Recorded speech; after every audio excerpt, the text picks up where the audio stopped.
vocês gritem e a gente vai tentando responder aqui. Professor, o senhor está apresentando? Vou começar a apresentar ainda. Valeu.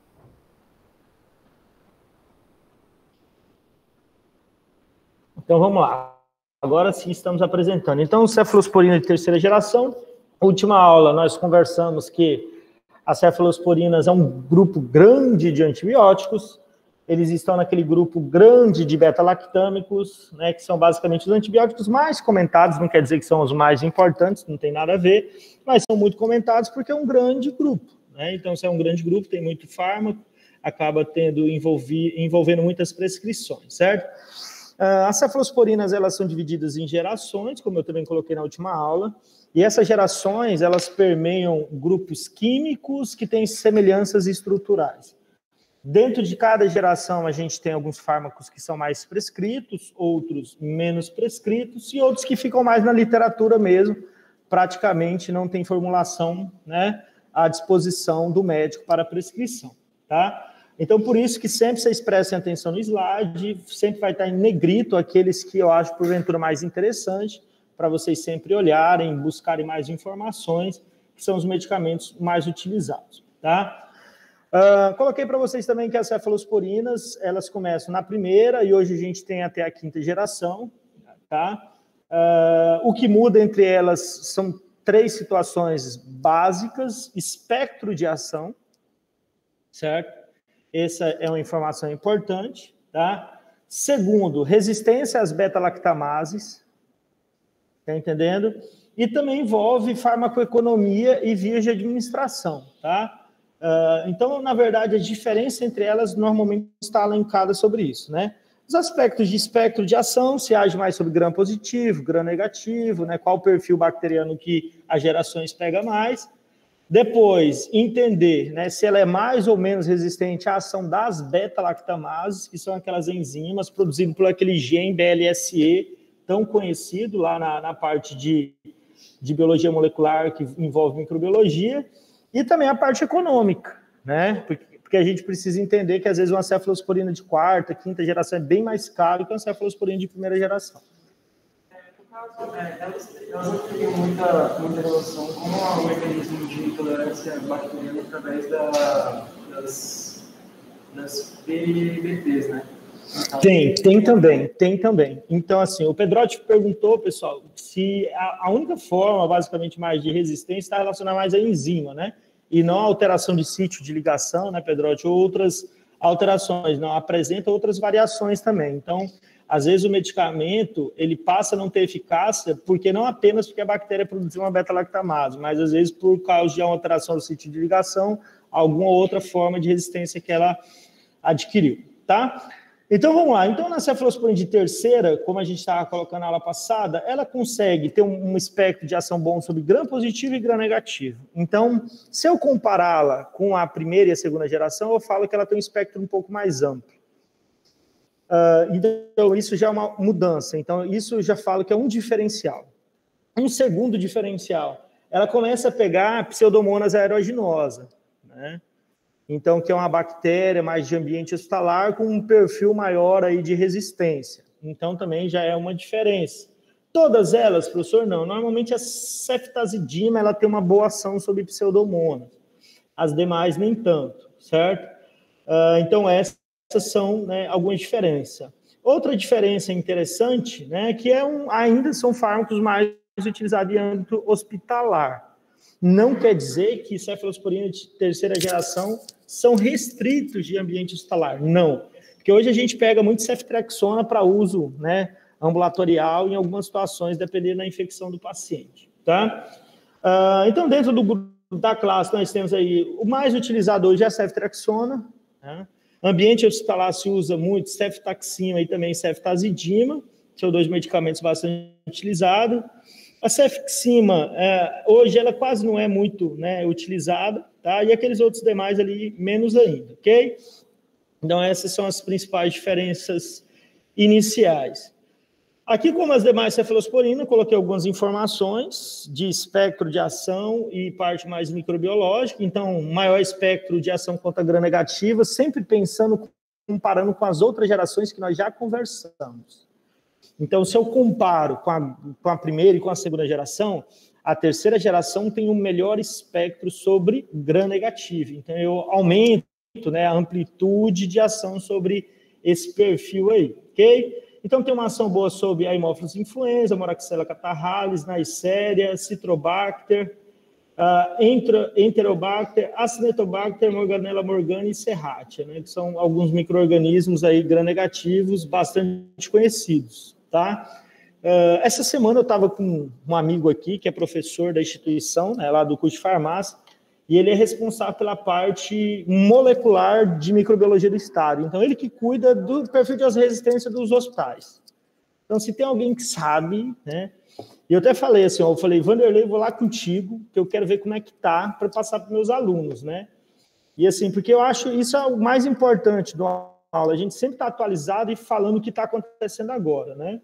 E aí eu estava conversando, como está a situação de resistência, né? Ainda está muito o Acinetobacter, então é aquilo que a gente vem conversando mesmo, né? Acinetobacter, Klebsiella, tá? Então aquelas bactérias que a gente vinha conversando assim, o aureus, né? E é mais assim, as bactérias que a gente vem tendo mais problemas aí em ambiente hospitalar, né? Ele falou que esse tempo teve um surto, né, de Acinetobacter, muito grande em alguns hospitais, e como já teve com Pseudomonas e algumas outras bactérias. E o interessante, como eu sempre falo para vocês, de monitorar isso, é dar esses dados à CCH do hospital para ela conseguir controlar, né? A gente precisa sempre estar controlando e contendo esses avanços para a gente não correr o risco aí de disseminar uma bactéria multiresistente dentro do hospital e que não tem medicamento para tratar. E aí, o que a gente vai fazer, né?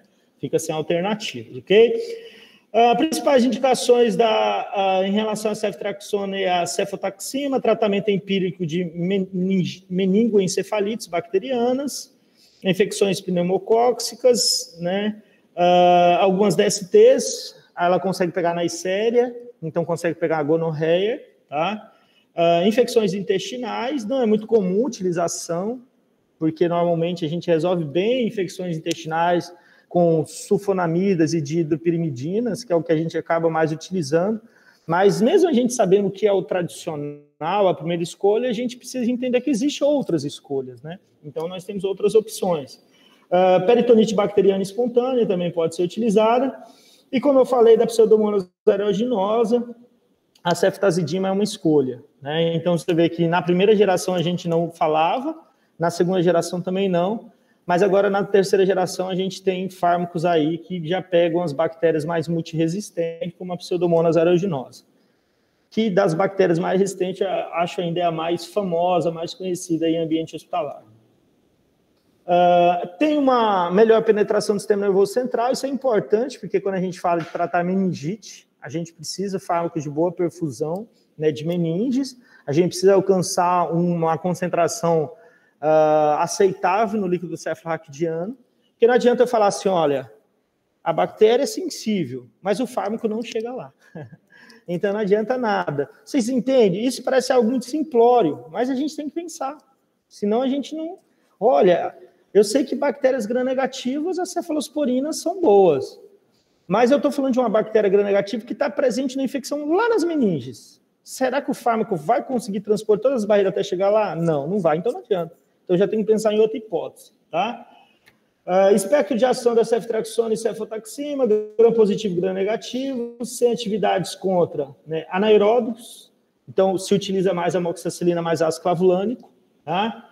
Pseudomonas aeruginosa, como eu falei, ceftriaxona e cefotaxima não é interessante é usar ceftazidima, por isso que eu estou falando, terceira geração, pega pseudomonas, sim, mas quem? Ceftazidima, é ela que tem uma boa ação, tá? Legionela, clamídia trachomatis, micoplasma, né? Melhor utilizar macrolídeos e quinolonas do que cefalosporinas. Professor, esse diacho de macrolídeos e quinolonas é medicamento ou classe? Classe, certo? Macrolídeo é a classe lá da azitromicina, eritromicina, claritromicina, e quinolonas da ciprofloxacino, norfloxacino, levofloxacino e ácido salicílico. Então, essas são as quinolonas. Então, a gente tem a opção ali, tratar clamídia. Clamídia, a gente trata muito tópico macrolídeo. Mais à frente eu vou falar para vocês por quê. Porque a clamídia, ela é intracelular e os macrolídeos conseguem ter uma ótima concentração intracelular, porque é uma bactéria intracelular. Fale, doutora Giovana.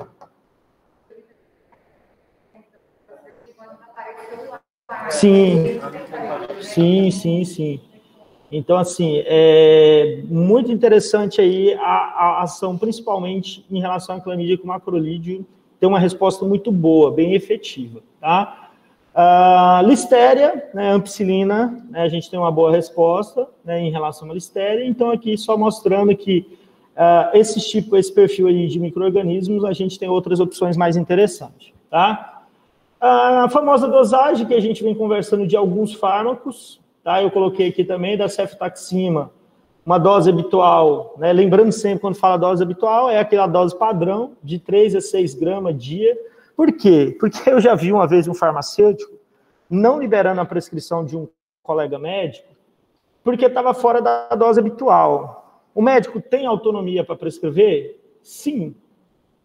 Né? Se acontecer algum problema, vai ficar tudo legal? Não. Né? Ele vai ter que justificar por quê, ele pode, né? Mas ele tem essa autonomia. Né? É isso que a gente tem que defender. O médico tem autonomia na prescrição.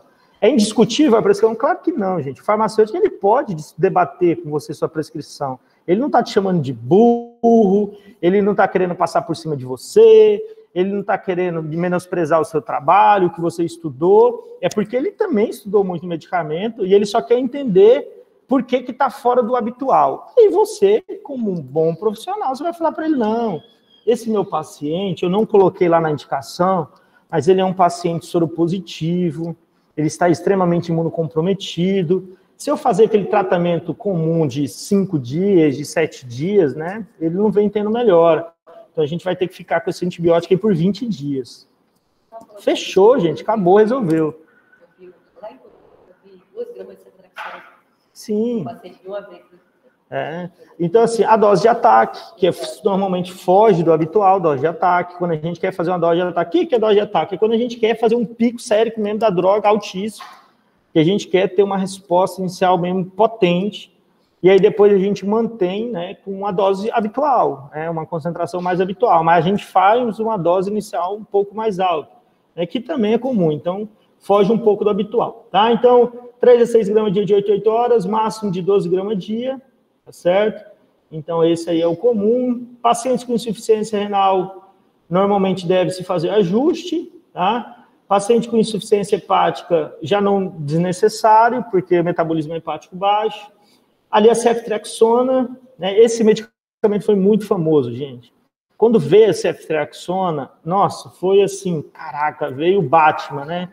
Superman, é igual o filme lá, Batman vs Superman, todo mundo queria assistir, é a ceftriaxona. Ela ficou muito conhecida pelo seu nome comercial, Rocefin. Nossa, falava Rocefin, né? Era muito famoso. Hoje é uma droga já comum, né? Ela perdeu esse poder, né, enorme, e ela acaba hoje sendo prescrita, às vezes, de forma ambulatorial, tá? Porque em algumas situações os outros medicamentos acabam não surtindo efeito, acaba precisando utilizar ela.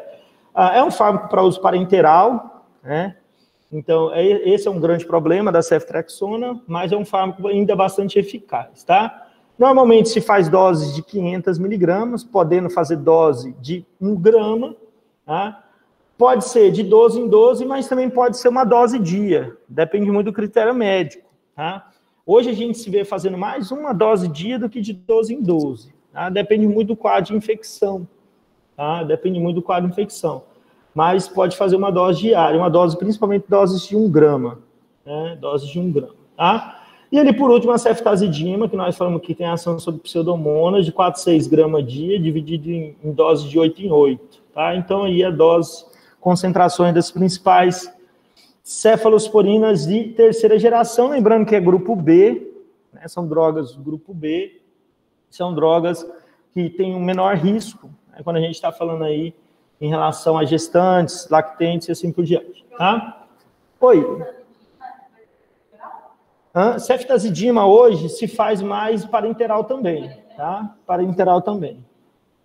Quarta geração, né? Quarta geração, há 10 anos atrás, a gente falava que praticamente eram drogas que quase não se usava. Hoje, cada vez está se usando mais, porque como tem bastante bactérias resistentes à terceira terceira geração.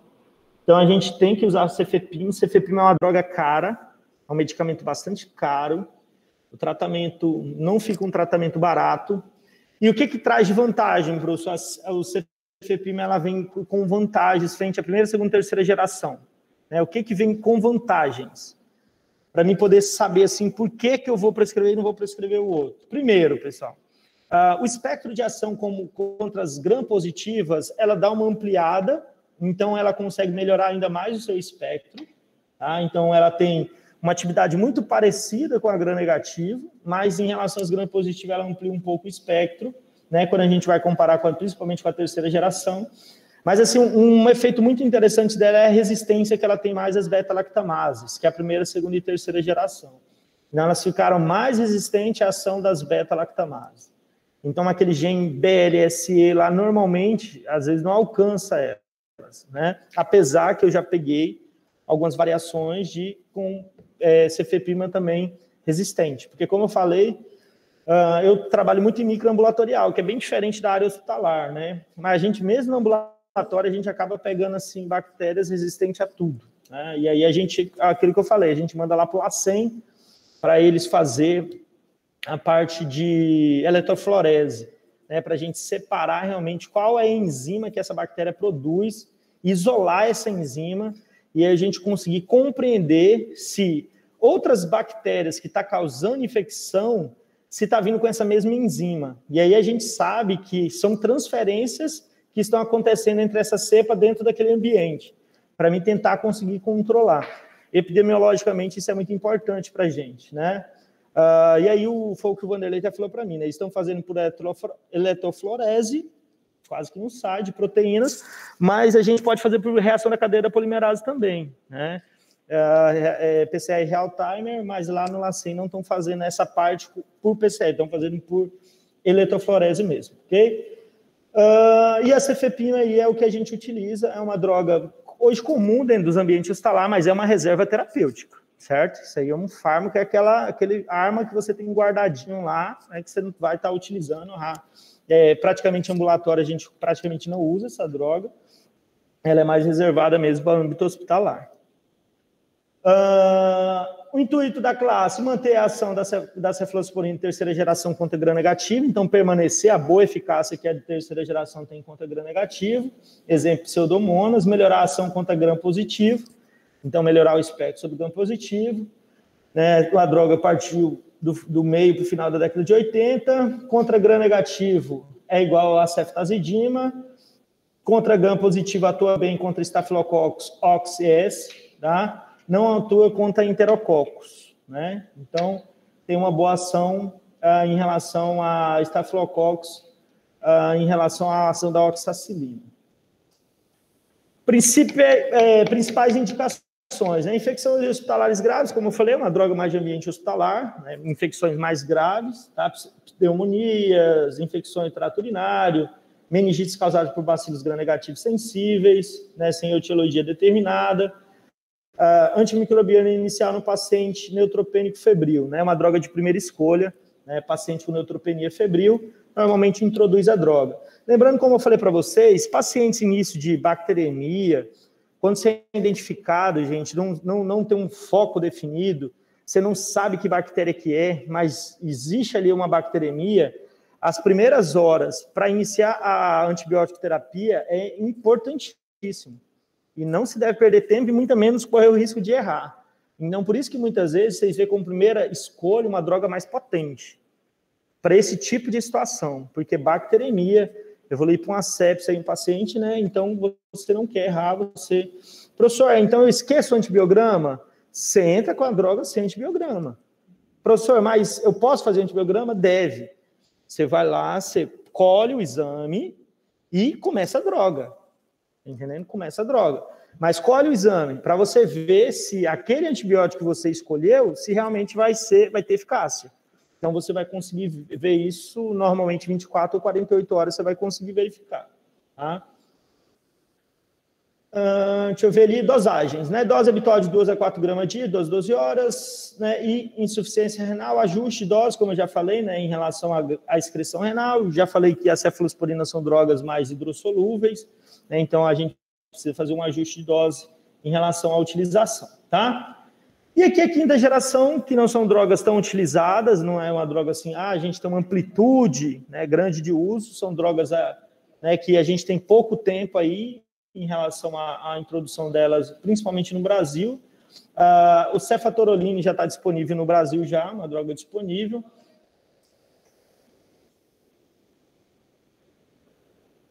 Ceftaroline e cefitobiprole. Cefatoroline e cefatobiprole. Então, é uma nova geração, né, em relação às cefalosporinas, possui uma atividade contra estafilococcus methicilino resistentes, né, que é aqueles genes MRSA, VISA, VRSA, que são genes de resistência que produzem enzimas que fazem espessamento de parede. Os estafilococos, eles podem ter variações, dependendo do gene que ele expressa, ele muda determinadas funções específicas dele. Ele pode produzir uma enzima que degrada os medicamentos, normalmente um MRSA, ele pode aumentar o seu espessamento de parede, né? Então é um outro gene já específico. Então, para todos eles, normalmente, a cefalosporina de quinta geração vem tendo eficácia. Então, ela vem sendo uma nova alternativa além da vanco, né? Porque a vanco, basicamente, hoje, a classe dos glicopeptídeos era a única saída que a gente estava tendo. Possui pouca atividade contra enterococos, não possui boa ação contra pseudomonas, tá? Como eu falei, como droga nós temos o cefatoroline, né, consegue ter uma boa ação em parte de pele, tecidos moles, parte de pneumonia, né? Hoje, se você pegar no livro, dependendo da edição, nem vai falar sobre esse medicamento, tá? Dependendo da edição, nem tem. A maioria dos livros não trazem, tá? Os poucos dados que a gente acha, mais artigos, né, a própria bula do medicamento, alguns artigos mais novos. Se você for pegar pegar artigo lá de 2013, nem tem. Nem vai tocar nesse assunto, tá? Então, realmente são medicamentos mais novos. Aqui, interações. Isso é interação geral, não é da primeira, segunda, terceira, quarta, é de todos, um aparato geral, né, das interações. Quando administrado com aminoglicosídeos, deve ser controlada a função renal, tá? Para não aumentar a concentração sérica, principalmente a micacina, quando o paciente está usando a micacina, quando o paciente está usando genta, né? Então, tomar bastante cuidado para não fazer uma sobrecarga renal no paciente, beleza? Então, essas são as principais informações, né, das cefalosporinas, esse grupo tão importante, tão amplo de medicamentos que a gente tem, que hoje é bastante utilizado para diversos tipos de infecções, desde amigdalites, desde infecções do trato urinário, desde DSTs, infecções de pele, muito relacionada a infecções de pele. Então, assim, né, tem um espectro bastante amplo, tá entendendo, de utilização das cefalosporinas, ok? Nós vamos continuar dentro dos beta-lactâmicos, mas agora nós vamos falar um pouco sobre as penicilinas, que foi aí onde tudo começou, né? Primeiro grupo de antibióticos que foram sintetizados, tá? Foi os primeiros medicamentos a partir daí desenvolvidos, e a gente vai ver que hoje nós temos bastante penicilinas ainda no mercado, então medicamentos que já têm praticamente 100 anos, né? Já está quase fazendo um século aí, aniversáriozinho, que foi em 1928, né? Que foi isolado pela primeira vez aí as penicilinas, mais ou menos na década de 40, que foi começou a produzir em larga escala, e a partir daí que também veio as penicilinas mais resistentes às penicilanases, tá? Então, são antibiogramas beta-lactâmicos, como nós conversamos, de origem natural ou sintética, porque nós vamos ver exemplo, benzilpenicilina benzatina, ela é natural, amoxicilina é sintética, ampicilina é sintética, piperacilina é sintética. Se a gente for ver lá, a penicilina benzatina, procaína, cristalina, são tudo naturais, então nós temos penicilinas naturais, penicilinas sintéticas. Cobrem o tratamento específico da maioria das infecções correntes. As naturais, a gente vai ver que elas agem mais sobre gram-positivos, tem uma boa ação sobre gram-positivos. As sintéticas, elas ampliam bastante o espectro, então por isso que a amoxicilina, né, ela tem um espectro bom, ela pega tanto bactéria gram-positivo, gram-negativo, ampicilina também, piperacilina também, porque já são penicilinas mais novas. Distribuem amplamente no organismo, exceto no sistema nervoso central, porém, se as meninges estiverem bem inflamadas, elas conseguem ter algum tipo de perfusão, permeação. E aí, às vezes, você consegue ter uma utilização delas, mas elas não têm uma boa perfusão, não, tá? Mecanismo de ação. Com os beta-lactamos, são antibióticos de parede. Então, primeiro ponto. Segundo, são bactericidas. Ponto, né? Então, agem naquela mesma região de transpeptidação, né? Na região ali PPB, que faz o processo de transpeptidação do peptídeo glicâmico. Então, o mecanismo de ação é bem similar, tá? Então, são beta-lactâmicos, né? Ali muito parecido o mecanismo de ação com as cefalosporinas, interfere na síntese de parede celular bacteriana através da sua ligação com enzimas PBP, tá? A penicilina acopla no receptor presente na membrana interna bacteriana, e interfere com a transpeptidação que ancora o peptídeo glicano estrutural de forma rígida em volta da bactéria. Como o interior desta é hiperosmótico, sem uma parede rígida, há fluxo de água do exterior e a bactéria sofre lise. Então, por isso que ela sofre morte celular, tá? Então, aí é a parte de farmacodinâmica, né? Então, se a gente falar assim, qual a farmacodinâmica das penicilinas, tá? E qual o mecanismo de ação das penicilinas. Então, esse é um mecanismo de ação básico que é similar também ao mecanismo de ação das cefalosporinas. O principal mecanismo de resistência, as famosas beta-lactamases, tá?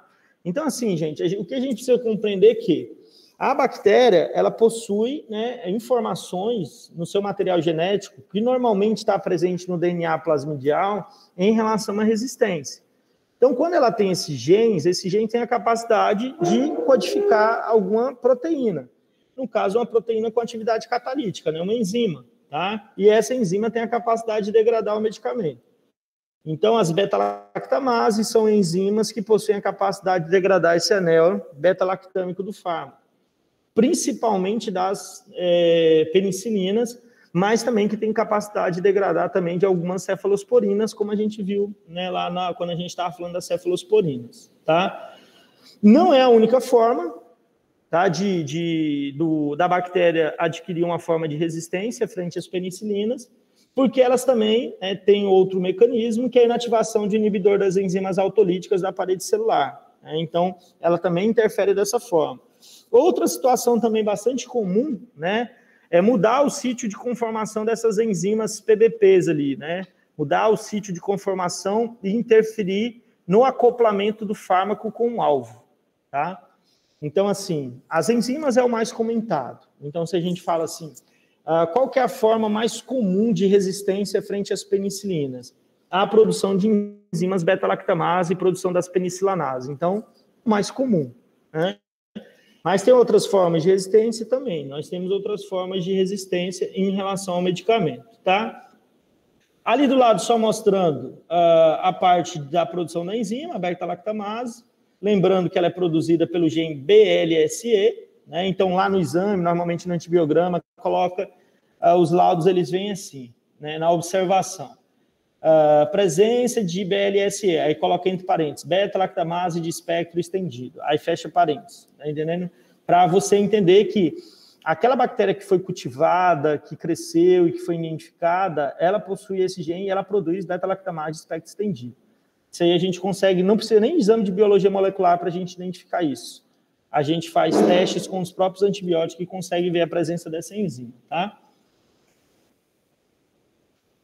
Aqui dividindo, né, o que eu falei para vocês, as penicilinas naturais das penicilinas sintéticas, né? Dentro da sintética, nós temos as que nós chamamos de amplo espectro. Então, nas penicilinas naturais, nós temos basicamente a penicilina G e a V. A penicilina G... Oi? Isso, dentro da G aqui a gente tem, né, cristalina, procaína. Aí a penicilina V, a diferença é que ela tem uma absorção oral, né? Já a penicilina G não, ela é parenteral. Tá? Então, essa é a grande diferença.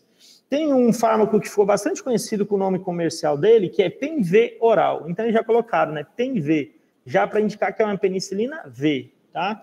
Aí, por isso que eles colocaram o próprio nome, né? PENV oral, já mostrando que é uma penicilina V oral, né? Aí, para entender que ela tem uma absorção oral. As penicilinas semissintéticas, aquelas que têm uma resistência um pouco maior à ação das beta-lactamases, frente às naturais, que elas têm baixa resistência, elas são mais sensíveis à ação dessas beta-lactamases. E aqui nós já tínhamos conversado, né, em relação à oxacilina, né, que a gente fala bastante dela, e a meticilina, que vem até aquele gene MRSA, né, quando o Aurus produz esse gene aqui, ele acaba ficando resistente a essas drogas. Não é isso que a gente estava falando lá? A gente depois viu o gene Visa, né, anteriormente lá, quando a gente estava falando das cefalosporinas de quinta geração. São genes presentes. Quando esse gene está presente, normalmente esses medicamentos passam a já não ter eficácia mais. Tá? De amplo espectro, que são as que a gente mais comenta hoje, essa droga aqui, ela parece água, né, de tão que ela é vendida. Nunca vi, né, um medicamento ser tão vendido, tão comercializado como a amoxicilina. É um medicamento que, se você for olhar, tem 1000 vantagens. Tem um bom espectro de ação, certo? Baixa toxicidade, né? Tem por via oral, tem suspensão, né, na parte da pediatria. Ele pode vir com inibidor de beta-lactamase, então já melhora um pouco a ação dele, né, diminui um pouco a situação da resistência. Entendeu? Então, é uma droga que é amplamente utilizada, principalmente para tratar a parte respiratória superior, né, região de orofaringe, tá? As famosas amigdalites da vida aí, tem uma boa ação, mas não apenas isso. Exemplo, a gente tratar H. pylori, né, lá em relação à gastrite, a gente trata com a amoxicilina também, amoxicilina, claritromicina, né, então tem a presença. Então, muitas vezes, infecção urinária, posso tratar também com a amoxicilina.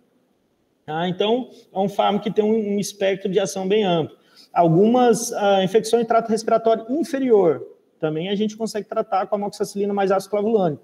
A amoxicilina sozinha é muito difícil, mas com ácido clavulânico a gente tem resposta. Então, é um medicamento bastante usado. Ampicilina, um pouco menos, né? Eu vejo que a prescrição de ampicilina declinou um pouco, ainda é prescrito, mas um pouco menos. Ela pode vir com inibidor de beta-lactamase também, pode vir com Subactam, né? Também é um medicamento com bom espectro de ação, é um medicamento barato, né? Se a gente for pensar a farmacoeconomia, é um medicamento barato. Já foi bastante utilizado para tratamento de gonococo, gonorreia. Existia um medicamento chamado Gonol, o nome bem sugestivo, né? Gonol, que ele era específico para tratamento de gonorreia, e vinha ampicilina mais probenicida, né? Era muito comum esse tratamento, se prescrevia muito esse tratamento para tratamento de gonorreia, né? Paciente. Então, vinha lá a ampicilina, mais a probenicida, que ela ajuda na biodisponibilidade da ampicilina, né? Então, medicamento que era bastante utilizado. Hoje menos, eu não vejo muito mais. Oi? Ela tem meia-vida curta. E a probenicida ajuda muito a melhorar essa biodisponibilidade à meia-vida, porque a probenicida age lá nos rins, diminuindo a excreção, né? Diminui um pouco a toxicidade, melhora a meia-vida, melhora a biodisponibilidade. Então, a função da probenicida é muito parecida com a ação da cilastatina em relação ao imipenem. Não é a mesma coisa, mas dá para fazer uma comparação que é mais ou menos no mesmo sentido. Diminuir a toxicidade, melhorar a meia-vida, melhorar a biodisponibilidade. Oi? Em função de hiperresistência, né? E foi vindo medicamentos com ação um pouco melhor. Hoje se usa muito para tratar a gonorreia, cefalosporina de terceira geração, ceftriaxona, quinolona, ciprofloxacino, combinação de quinolona com cefalosporinas, então acaba utilizando mais essas drogas, tá? E ali, por último, associações de beta-lactâmico com inibidor de beta-lactamase, né? Como eu já tinha colocado para vocês. Eu falei assim, gente, nós temos inibidor de beta-lactamase, já tinha explicado um pouquinho. Então, esses inibidores de beta-lactamase são extremamente importantes, interessantes, hoje bastante utilizados. Vocês vão ver que, dependendo da infecção, a gente acaba não tendo, a primeira escolha, o uso da amoxicilina sozinho, já assim com ácido clavulânico já junto. Principalmente essa parte de trato respiratório inferior, a gente já acaba entrando com ácido clavulânico. Hoje também, algumas infecções de trato respiratório superior acaba já vindo também com ácido clavulânico. Eu não testo mais a amoxicilina sozinho. Eu só testo ela com ácido clavulânico. Porque eu não acho mais viável. Com o avanço da resistência, testar ela sozinho não é legal, porque eu vou pegar muito resistente, e aí eu vou perder a oportunidade, eu teria que testar ela sozinha e ela com ácido clavulânico. Acaba achando desperdício. Então, hoje, para você pegar os discos de antibiograma automatizados, eles nem vêm com essa opção de amoxicilina sozinho mais. Já vem a amoxicilina com ácido clavulânico, tá? E aí a gente testa os dois juntos. Ou clavulanato de potássio, tá, gente? Que é a mesma coisa, tá? Então, ali alguns exemplos, amoxicilina com clavulanato, amoxicilina com subactam, ampicilina com subactam, e a piperacilina com tazobactam, que o pessoal gosta de abreviar tudo dentro do hospital, né, Elisângela? O pessoal fala pipetazo, né? O pessoal gosta muito de abreviar, e o hospital usa muito, né? Piperacilina mais tazobactam, que é uma combinação bem interessante, né? De uma penicilina mais nova, que tem um bom espectro de ação, uma boa perfusão, com tazobactam, que é um bom inibidor de beta-lactamase, tá? Então, é uma combinação interessante. Mas só que das penicilinas é um dos medicamentos um pouquinho mais caros, né? Piperacilina mais tazobactam já tem um preço um pouco mais caro. Ô, professor, oi. Na pediatria, você acha que é melhor já dar essa amoxicilina conjugada? Aí depende, Sharon, tá? Deixa eu só... o pessoal conseguir ouvir?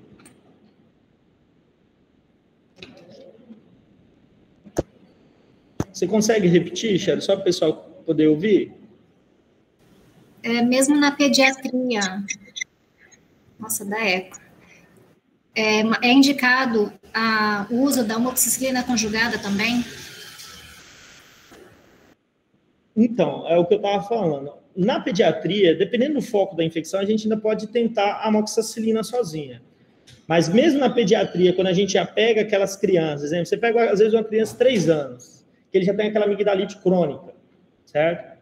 Recorrente. Criança vai, trata amigdalite, retorna, trata amigdalite, retorna, trata amigdalite, retorna, já foi tratado várias vezes.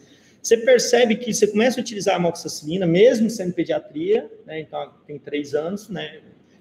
Bem novo ainda, mas você percebe que não tem muita ação, não tem muita resposta. Tá? Então acaba perdendo um pouco a eficácia. Então é bem comum, chefe, na pediatria a gente já vê a utilização como ácido clavulânico. Óbvio que você precisa ter o quadro clínico do paciente. Então, às vezes, é um paciente que não é ambiente hospitalar, tá entendendo? É um paciente que não é exposto a antibióticos com frequência, né? Então, você tem aí a alternativa de usar só a amoxicilina. Mas quando você pega uma criança que tem infecção recorrente, vem uma amigdalite recorrente, refratária que a gente chama, e diversos tratamentos já não vem tendo resposta, acaba tendo que utilizar o ácido clavulânico, tá? Tanto que a amoxicilina com ácido clavulânico a gente tem com concentrações, tá entendendo, bem baixas, né, até concentrações mais altas para adulto, né, em suspensão, né? Então, a gente encontra ela em diversas concentrações, tá? Sim, geralmente o médico calcula na hora e dá aquele pozinho para a gente dar a quantidade de ml exata, de acordo até com o peso, né? Isso. É porque, na verdade, a amoxicilina tem 250 mg/ml, 250 mg/5 ml. Então, assim, ela pode vir de 125, 250, ela pode vir de 400, pode vir de 500. Então, elas têm várias opções. O ácido clavulânico da mesma forma, né? Você tem ácido clavulânico de 82,5, 125, então você tem de concentrações diferentes, tá? Bastante opções aí. Normalmente ela vem em pó liofilizado, né? Como você falou, vem um pó que a gente chama de liofilização, que é aquele pó liofilizado ali, ele é bastante hidroscópico, que a gente chama, né? Ele tem pouca estabilidade com água, então por isso que ele vem em pó. Isso é reconstituído a partir do momento que você rompe o lacre ali do medicamento. Rompeu o lacre, ele perdeu aquele prazo de validade. Aí você tem que explicar para o paciente. A partir do momento que você reconstitui, usa, terminou, joga fora. Certo? E aí você tem que falar isso para o seu paciente, senão ele vai guardar. E aí aquela mãe que tem o Manelzinho, o Joãozinho, a Carlinha, a Joãozinha, e vai assim por diante, vai querer usar para outro depois. Já o comprimido eles já aguardam, né? Eu vejo pela a menina que trabalha aqui em casa. Ela, do nada, ela fala assim que tá com dor de garganta e toma amoxicilina. Eu falei, como assim? Como é que tu conseguiu? É que eu já tinha em casa. Eu falei, minha nossa senhora. Aí perde-se estabilidade, né? Então, assim, essa parte de estabilidade do medicamento é um tema muito importante. Lá no base, graças a Deus, voltou a farmácia hospitalar a fazer rodízio de visita nas clínicas, justamente para orientar os colegas da enfermagem sobre a guarda, conservação de medicamentos, porque... Exemplo, a gente vê muito medicamento na porta da geladeira, que não é interessante, não se guarda medicamento em porta de geladeira, tem que guardar no interior, que é um ambiente onde a temperatura não oscila, né? A gente pega muita insulina aberta com mais de 30 dias, e que também não pode. A insulina, depois de 30 dias, a maioria dos laboratórios ela perde a estabilidade. A gente vê muito medicamento assim que é em suspensão, poliofilizado, sem data do dia que abriu, então tem que jogar fora. Alguns anestésicos, né, professor? Alguns antirretrovirais também. A gente vê muito aqueles famosos lá soros que ficam utilizando para diluição, né? A pessoa faz um furo e fica usando aquilo, e aí você não tem controle microbiológico daquilo. Então, assim, essas coisas que parecem ser pequenas, mas que são importantes, que a gente tem que saber dessas estabilidades que a gente tem que cuidar, né, em relação aos medicamentos. Professor, e qual o risco da pessoa ficar usando esses medicamentos vencidos? Eu acho que eu não vou deixar o microfone assim, que vai ficar melhor para a gente falar. Pode repetir, Cheryl, perdão, desculpa. Repete para a gente, por favor. E qual o risco dessas pessoas que usam esses medicamentos vencidos? O medicamento vencido, a primeira coisa é não ter eficácia, né? Primeiro ponto. Segundo, a gente saber assim, vai causar o quê, professor? Aquela droga, depois de vencida, ela se tornou o quê? Difícil a gente compreender por quê. Porque depois que um fármaco perde estabilidade, a estrutura química dela, né, foi alterada. Você saber se simplesmente ela perdeu a eficácia ou se ela se tornou um componente mais tóxico, vai gerar um dano maior, é muito difícil a gente afirmar. A única coisa que a gente precisa levar em consideração é que acabou o prazo estourou, né, o prazo de validade, o medicamento, você já não garante mais que ele terá 100% de eficácia farmacológica. Só que para nós, aí eu vou dar uma informação de farmacêutico, né, aí uma informação da farmácia. Claro que, exemplo, o medicamento vence dia 31/6/2021, gente. Não quer dizer que dia 1/7, acabou tudo, né? Dia 31, virou a noite, é Cinderela, puf, né? É algo gradativo. O tempo que o medicamento ele vai perder na estabilidade é algo gradativo. A maioria dos fármacos são 2 anos, alguns é 1 ano, a grande maioria é 2, e ela vai, né? Quando chega esses 2 anos, é um momento que a gente não garante mais que ele vai ser. Então, a partir dali, ele começa a perder eficácia. Outros podem perder eficácia não por tempo, mas por exposição. Exemplo, por que alguns medicamentos vêm em frasco escuro? Né? Por que a vitamina C ela vem dentro de um frasco que nós chamamos de hermético? Se você pegar lá a vitamina C e começar, ela vai falar assim, a embalagem hermética. O que é uma embalagem hermética? É uma embalagem que ela garante a estabilidade do produto ali sendo conservado. Então, a embalagem hermética, você vê que ela é extremamente fechada. Aí, o que a pessoa faz? Tira a vitamina C, tira aquele alumíniozinho, aquele papel alumínio que está em volta, né? Aí pega na mão, bota na mão, cai no chão, o cachorro lambeu o dog, aí você bota, né, o dog saiu correndo com ele na boca, você joga dentro. Então, o pessoal faz um piseiro com o medicamento, né? O que você faz? O problema da vitamina C ela é higroscópica, né? Ela puxa água para si muito rapidamente e ela hidrolisa muito fácil, ela oxida rapidamente. Então, assim, perde estabilidade muito rápido. Tanto que, se você perceber, Sharon, quando você estiver no hospital, presta atenção quando algum enfermeiro, algum colega da enfermagem está fazendo a administração de vitamina para o paciente através da via parenteral. Vai ser através de uma equipe fotorresistente. Nutrição parenteral, equipe fotorresistente. Porque senão degrada as vitaminas, muitas das vitaminas hidrossolúveis ali vão embora só por causa da presença da luz, tá? Oi? Professor. Isso, exatamente. Oi. Professor, Oi. Mas assim, um outro risco que poderia acontecer, por exemplo, é quando ele é parenteral endovenoso e tiver vencido ou fora da estabilidade, ele não pode criar cristais e esses cristais dão algum tipo de... Sem precisar externar prazo de validade. Eu pego gluconato de cálcio cristalizado faltando 1 ano para vencer. É muito comum. Aí é obrigação do farmacêutico, principalmente, mais do que responsabilidade do enfermeiro, a maior responsabilidade é do farmacêutico na hora que dispensa. O farmacêutico, ele conhece o medicamento não só na ação, ele conhece todas as características organolépticas do medicamento, ele sabe qual que é a cor normal, qual que é a estabilidade, se está na estabilidade ou não, isso ele tem esse conhecimento, né, de gerenciamento da farmácia hospitalar. E ele tem que ver isso, né? Então, assim, às vezes a gente pega isso porque é mal acondicionado, principalmente gluconato precipitado. Aí ele forma aqueles cristais. Se você fizer aquilo na corrente sanguínea de alguém, gente, você causa embolia, você mata o paciente. Uma das coisas assim, professor, por exemplo, é aquela central de diluições dentro do hospital. O farmacêutico, ele não fica lá dentro. Não vamos discutir isso, não. Aí eu vou morrer aqui. Foi a maior briga que eu tive no hospital de base, foi sobre central de diluição. Uma colega enfermeira lá, e o diretor do hospital, que nós saímos na porrada lá, todo mundo. Por causa dessa central de diluição. Porque, assim, o que acontece, gente? Assim, as profissões, elas, por reserva de mercado, elas brigam muito, você está entendendo? E quando a briga é mais por defender a classe do que defender a vida do paciente, vira um trem muito louco, né? Aí eu não consigo fazer isso. Assim, eu fico muito triste quando eu vejo alguém... Eu defendo muito a minha classe, por isso que até eu sou, né, estou hoje como presidente do conselho. Mas quando a gente passa do limite de não respeitar que aquilo outro sabe mais do que a tua classe, você começa a se perder. Então, assim, lá no hospital de base, quando foi construída a farmácia hospitalar, tinha farmácia hospitalar central, o CAF, que é a Central de Abastecimento Farmacêutico, o núcleo de nutrição parenteral e o núcleo de diluição de injetáveis parenterais. Foi perfeita a construção, foi muito feita, para ser uma farmácia padrão a nível, assim, sírio-libanês, a nível de Einstein, coisa dentro das normas. Tudo, gente, até controle de partícula da sala, saber quantas partículas tem aqui dentro, o tamanho de cada partícula, tinha filtro em tudo. Que, assim, milhões para manter aquilo. Então, foi feito no padrão.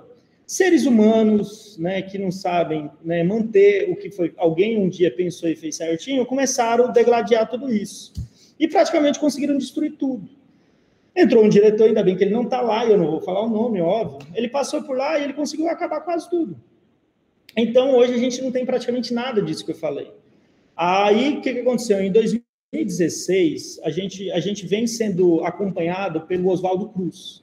Então, o hospital de base, hoje, eu não sei se vocês sabem, mas é super importante vocês saberem, é um hospital sentinela que está sendo monitorado para ele se tornar um hospital referência.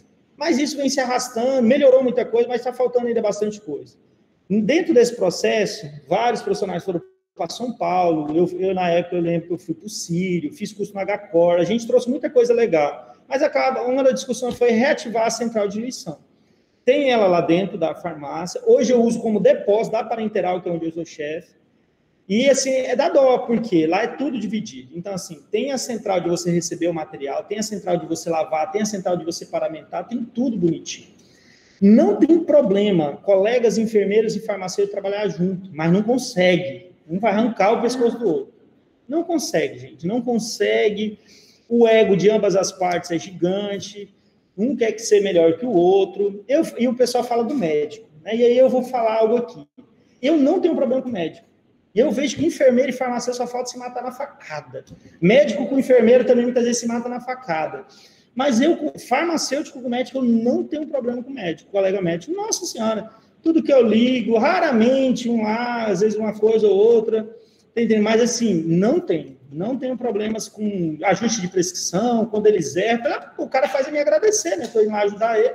Então, assim, normalmente não tem. Mas, assim, a central de diluição, colega, é um tema importante mesmo. E você, como uma médica crítica, então você vai estar lá, olhe, fique de olho, porque tantas besteiras que é feito lá vai prejudicar seu paciente, né?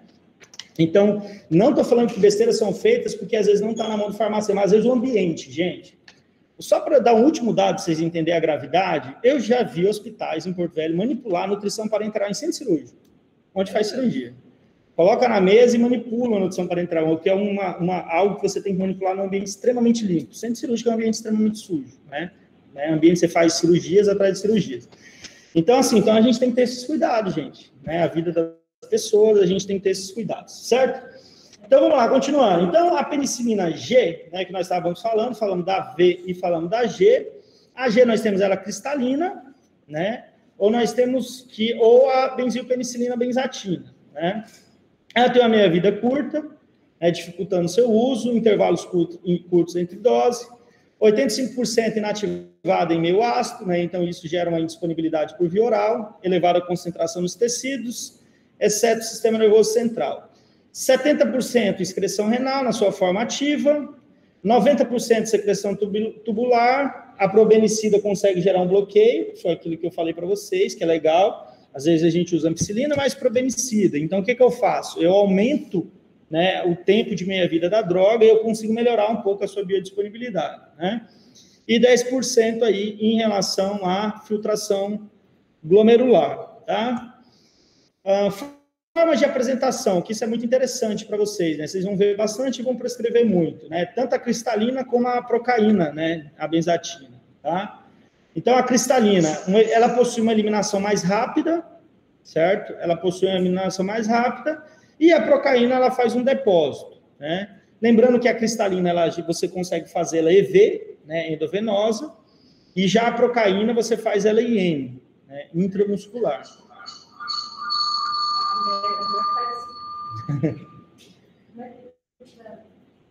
Qual que faz EV, professor?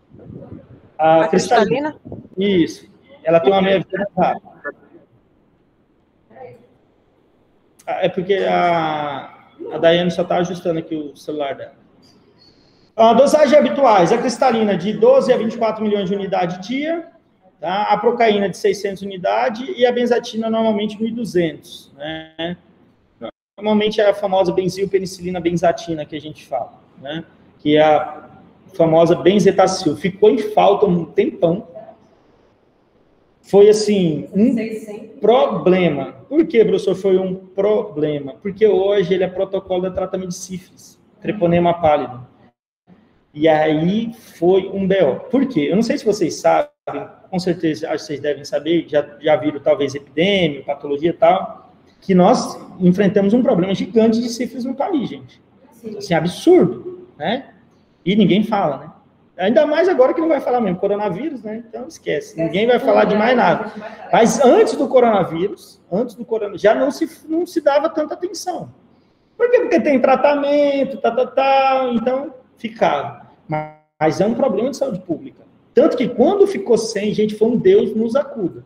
O cara que estava com o VDRL dele de 1 para 2, 1 para 4, 1 para 8, o VD foi lá para 1 para 32, 1 para 64, tá entendendo? Porque o VD, né, você vai melhorando o paciente, né, o VDRL dele, tá? E aí o VD do cidadão lá em cima estourando. E eu acho que eu até falei um dado para vocês. Eu lembro que em 2008, 2009, eu nem era farmacêutico, mas eu trabalhava num laboratório. E eu lembro que nas coletas do presídio feminino, de cada 10 mulheres, gente, 7, 6 era VDRL positivo. Era um absurdo. Era um absurdo. Olha o que aconteceu ainda. Olha o lindo, que maravilhoso que fizeram. Era um grande problema de saúde pública isso, os presídios, em relação a uma doença sexualmente transmissível. Aí o juiz liberou a visita íntima entre as mulheres e lá para ir para o presídio dos homens. Cara, a responsável, que era uma enfermeira, ela falou, hoje eu morro, amanhã a gente já não aparece aqui não, porque assim, era um problema de controle muito grande, por visitas normais. Aí, pegar as mulheres do presídio feminino, que já estavam com índice de VDR gigante, e levar para fazer visita no presídio masculino. É porque tinha muitos que eram casados, aí levava, tá entendendo? Aí pronto, gente, aí sífilis virou, aí que estourou mesmo. Então, assim, é um grande problema que a gente tem em relação a uma DST sífilis, né? E, claro, um paciente soropositivo, aí vocês já sabem todo o problema, né? Uma neurosífilis, né? Como a neurotose, e os problemas que vocês já conhecem, tá? Espectro de ação das penicilinas naturais, né? Cocos gram-positivos conseguem pegar streptococcus, exemplo, streptopneumonia, piógenes, agalactiae, né? Do grupo viridans também. Esse agalactiae foi aquele que eu falei para vocês, que a gente tem um interesse clínico muito grande na parte de ginecologia e obstetrícia, que com certeza o professor Marco Aurélio, é o Marco, vai cobrar isso de vocês lá, né? Vai falar um pouco sobre esse agalactiae aí, que ele pode causar aborto espontâneo, ele pode causar infecção neonatal, né? Ele pode causar alguns problemas. Cocos gram-negativo, Neisseria, espiroquetas como leptospira, treponema pallidum, tá junto ali, mas é separado, tá, gente? Alguns anaeróbios como Clostridium, tá? Então aí um espectro de ação que eles conseguem, né, ter amplitude, ok? Indicações mais comuns, né? Amigdalites, a gente vê muito, né? Tratar a amigdalite, né, por infecções estreptocóccicas, né? A saúde da boca, gente, vem cada vez mais sendo discutida. A saúde da boca, parte orofaringe, né? Porque a saúde da boca é saúde da onde, gente? A saúde da boca reflete muito sobre qual órgão? Coração. Coração, assim, ó, Maria Luísa. Coraçãozinho. Ah, por quê, gente? Vocês sabem? Que a gente tem muita endocardite, né, causada por algumas bactérias, que elas iniciam como um problema da cavidade oral, certo? E elas normalmente causam. Por isso que às vezes a gente faz lá dosagem de aslo, né? Não sei se você já viu, dosagem de streptolizina. Se não viu, vocês vão ver futuramente, tá? Aslo, látex, para a gente avaliar principalmente essas endocardites causadas por bactérias que se originaram da infecção da cavidade oral, tá? Por isso que é muito importante, a saúde da boca é muito importante. Erisipela, infecções purpurais, endocardite subaguda, infecções dentárias, actinomicoses, né, excessos por miocárdia, como leptospirose, sífilis, muito comum tratamento de indicação com penicilinas, tá? E aqui dosagem, né, penicilina G cristalina, eu tinha colocado anteriormente, mas eu separei aqui de uma forma mais tranquila, quem quiser anotar os esquemas, dose habitual de 6.000 a 24.000 unidades dia, pode se dividir 4 por 4, lembrando que a meia-vida é curtíssima da cristalina, tá? Já a procaína, a benzatina, ela faz um depósito, então ela já tem uma meia-vida um pouco melhor. Mas a cristalina não. A cristalina, a meia-vida é curtíssima. Então, vai fazendo em bolos, né? Vai fazendo em bolos seguidos, né? Para um acesso. E ali o grupo de risco, lembrando, cefalosporinas, penicilinas, carbapenema, tudo grupo B, né?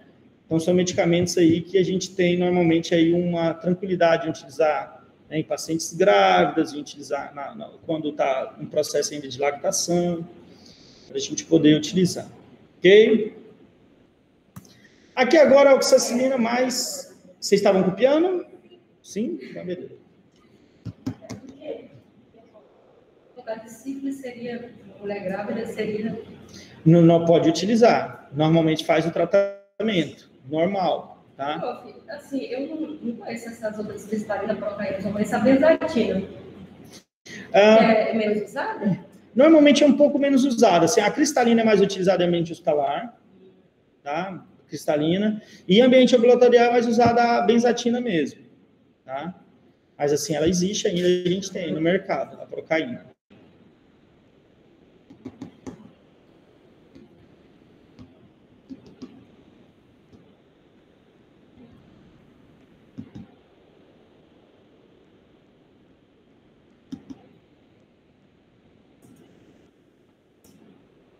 Esse tempo eu acompanhei uma paciente, ela estava com sífilis, o marido com sífilis, a gestante, o bebezinho nasceu bem. O médico conseguiu acompanhar, não teve problema, não teve sequelas, e ela está VD negativo, né?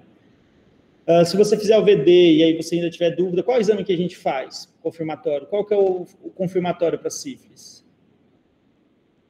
Dou-lhe uma, dou-lhe duas, 0 para todo mundo, parabéns. FTA-ABS. Anotem aí no caderninho. Aí depois vocês dão uma lida, vão ler em casa. Dosagem de FTA. Normalmente eles colocam FTA-ABS, mas se colocar FTA, o laboratório vai saber. Tá? Professor, é muita coisa. É a nossa vida, gente. Não tem o que fazer. É muita coisa mesmo. É assim mesmo. Então, oxacilina, penicilina semissintética, uma penicilina mais resistente às beta-lactamases, né, às penicilanases, mais resistente a essas enzimas. Tá? Ela é uma isoxazolilpenicilina, né, nomezinho pequenininho. Tá? Então, após a década de 40, quando começou a utilizar as penicilinas de uma forma mais industrial, né, de alta demanda, uma produção muito grande, começou já a emergir, né, resistência às penicilinas. E aí vieram as penicilinas mais resistentes às penicilanases e beta-lactamases. Foi que foi produzido elas, ok? Um exemplo, Staphylococcus aureus, produção de penicilanase e beta-lactamase, ela consegue muitas vezes ter uma boa ação, já as naturais não conseguem. Elas são drogas mais resistentes à ação dessas enzimas. Ação contra Staphylococcus sensível à meticilina e oxacilina, né, que possui esses genes, né, de resistência, tá? Então, essas são as vantagens aí da oxacilina frente às demais penicilinas naturais que a gente chama. Continua sendo uma droga de escolha para cepa sensível de Staphylococcus, independente da gravidade da doença. Você nunca pode pensar assim, eu tentei uma penicilina natural, não deu certo. Né? Uma cefalosporina de primeira geração não deu certo. Eu vou ter que usar um Avanco porque esse Staphylococcus estava resistente. Não, a gente tem ainda a opção da oxacilina, da meticilina, nós temos outras drogas até chegar na vancomicina, né? Então, nós temos outros medicamentos ainda para usar antes de chegar nos glicopeptídeos, porque nós vamos ver que tratamento com glicopeptídeo tem muitos efeitos colaterais, medicamentos caros, né? Medicamentos de reserva terapêutica, tá? Então, continua sendo aí uma droga de escolha. Normalmente, a concentração habitual é de 100 a 200 mg quilo dia, de 4 em 4 horas. Tá? E em relação também à gestação, fica naquele grupo que nós estamos conversando aqui já há algum tempo, que é o grupo B. Tá? Nós temos também a que nós falamos, que são as penicilinas de espectro mais estendido. Né? E aí são as que vocês acham mais conhecem, né? Que é a amoxicilina e a ampicilina, que elas entram dentro das aminopenicilinas, que são penicilinas que a gente fala normalmente sintéticas ou semissintéticas. Tá? Elas, normalmente, a produção delas em ampla escala partiu da década de 60. Tá? A primeira penicilina agiu contra enterococcus e bacilos gram-negativos. Por quê? Porque, normalmente, as penicilinas naturais, elas têm um espectro de ação bom contra gram-positivos, né? Como vocês perceberam. Né, falamos bastante até anteriormente, eu coloquei várias bactérias para vocês, os estreptos, né? Certo? Então, vários estreptos ali, tudo gram-positivo, mas não tem uma ação tão grande quanto a gram-negativo. Agora, quando a gente chega aqui das semissintéticas, o espectro de ação delas sobre gram-negativos é melhor, tá? Então, a gente vê uma ação bem melhor sobre gram-negativo, tá? Porém, o maior problema delas é a sensibilidade delas à ação das beta-lactamases. Por isso que hoje utilizamos muito o quê? Inibidores de beta-lactamase. Então, normalmente, a amoxicilina com ácido clavulânico, ampicilina, né, com subactam, a gente sempre acaba introduzindo aí um inibidor de beta-lactamase. Tá? Esses medicamentos são prodrogas, né, são fármacos latentes, né, eles precisam ser biotransformados para ter atividade farmacológica. Tá? Todos eles são profármacos. A absorção por via oral, eles têm uma absorção considerável. Tá? E possui uma excreção renal também considerável. O metabolismo hepático delas é bem baixo, ok? Tanto a ampicilina como a amoxicilina. A amoxicilina hoje nós temos em várias apresentações, tá? Nós temos elas em comprimidos gás resistentes, dentro de cápsulas, em suspensões, tá? Então nós temos uma amplitude aí de concentrações diferentes e formas farmacêuticas diferentes para administração, tá? Então, assim, nós temos bastante alternativa no mercado. Em relação ao espectro de ação, elas conseguem pegar bactérias gram-positivas, como cocos gram-positivos, streptopiógenes, pneumonia e viridans. Consegue já ter uma amplitude sobre enterococos, né? Principalmente uma atividade sobre enterococcus faecalis, listeria, bacilos gram-negativos como Escherichia coli, coisa que a gente não viu anteriormente com as penicilinas naturais, né? Lembrando que a E. coli é uma bactéria enteropatogênica, não é isso? Fala assim, sim, professor. Então, é uma bactéria enteropatogênica, tá? Proteus mirabilis, que é uma bactéria muito comum. Professor, esses nomes são feios e difíceis, mas é a nossa vida também. Eu preferia nomes mais bonitinhos, tá? Mas o pessoal colocou só nome chato, então a gente tem que decorar esses nomes chatos.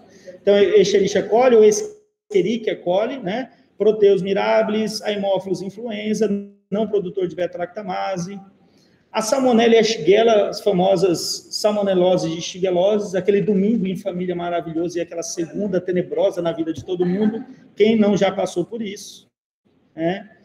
Então, assim, Salmonella e Shigella, a gente consegue ter uma ação com essas penicilinas, porém, eu já falei para vocês que a gente não usa muito, né, as sulfonamidas e dihidropirimidinas para tratar, né, esse tipo de infecção, tá? Essas infecções entéricas. As sulfas têm uma boa amplitude de ação, principalmente quando introduz uma dihidropirimidina junto, exemplo, trimetropin, né? Se usa lá sulfa mais trimetropin, é uma excelente combinação, ok? Indicações de infecções também enterocóxicas, infecções intraabdominais, por enterococcus e por salmonelose e shigellose, infecções respiratórias altas, né, as amigdalites, que são muito utilizadas, Para sinusite também é muito utilizado, sinusite bacteriana, lembrando que eu posso ter sinusite fúngicas, né, otites também, pneumonia adquirida na comunidade, as famosas endocardites, meningites, lembrando que meningite, normalmente ela pode ser utilizada, mas a perfusão não é tão boa assim, tá? E também, como eu já tinha colocado, a amoxicilina é usada no tratamento da H. pylori, da famosa Helicobacter pylori, né, que é uma bactéria ali que está relacionada ali a um dos fatores relacionados à gastrite clássica, né?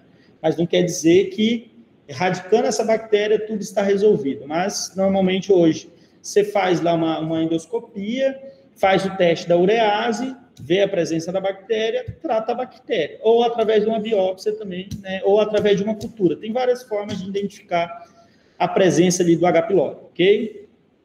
As dosagens, né? Ampicilina, dose habitual de 2 a 4 gramas dia de 6 em 6. E a amoxicilina de 1,5 a 3 gramas de 8 em 8. É, né? Muito comum a dose da amoxicilina, a dose inicial de 500 miligramas. É muito comum fazer de 500. Mas dependendo do tratamento, pode-se fazer doses maiores, de 1 grama também de 8 em 8. A gente tem a amoxicilina BD. Não sei se vocês já viram. A nossa amiga Dai vai explicar para a gente como funciona. Vai não, Dai. Passa a bola? Passou a bola. Eu posso explicar como funciona a caixa. Aquele BD, eu não sei se a Dai já teve curiosidade para ir olhar o que significa. Ele significa bis, né, que é 2 doses.